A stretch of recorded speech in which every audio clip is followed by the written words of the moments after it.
মানেই টেনিস, তাই তো?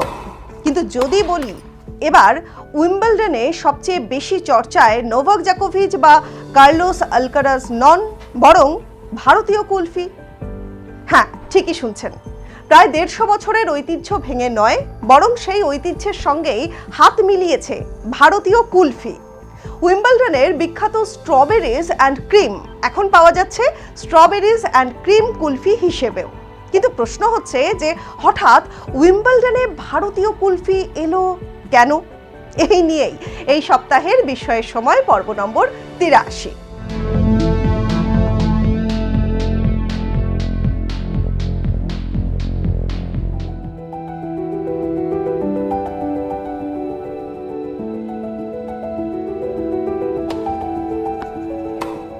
আসলে এখন ভারতের দর্শকরাই উইম্বলডনের সবচেয়ে বড় আন্তর্জাতিক ফ্যান বেস। গত বছর 8 কোটিরও বেশি ভারতীয় টিভি এবং ডিজিটাল প্ল্যাটফর্মে উইম্বলডন দেখেছেন। প্রতি বছর হাজার হাজার ভারতীয় লন্ডনের অল ইংল্যান্ড ক্লাবেও খেলা দেখতে যান। আর ঠিক সেই কারণেই ভারতীয় অনুরাগীদের জন্য এই বিশেষ উপহার উইম্বলডন কর্তৃপক্ষের। তবে চমক এখানেই শেষ নয়। খেলা দেখতে দেখতে খিদে পেলে তার জন্য রয়েছে নতুন express picnic box, sandwich, snacks এবং কোল্ড ড্রিঙ্ক, সব রয়েছে একসঙ্গে। সঙ্গে আবার ফ্রি উইম্বলডন টোট ব্যাগ। আর যদি ভাবেন যে শুধুমাত্র কুলফিতেই বাজিমাত, তাহলে জেনে রাখুন এবছরের মেনুতে এসেছে নতুন ককটেল, সেন্টার কোট কুলার। সঙ্গে রয়েছে sushi, chicken burger, fish and chips, গরমে স্যালাড এবং পিৎজা, ভেগান খাবার, আরও কত কি রয়েছে।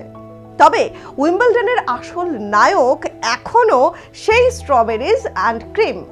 প্রত্যেক বছর এখানে খাওয়া হয় প্রায় 25 লক্ষ স্ট্রবেরি, লাগে 17,000 লিটারেরও বেশি ক্রিম, বিক্রি হয় লক্ষ লক্ষ গ্লাস পিমস, হাজার হাজার বোতল শ্যাম্পেন।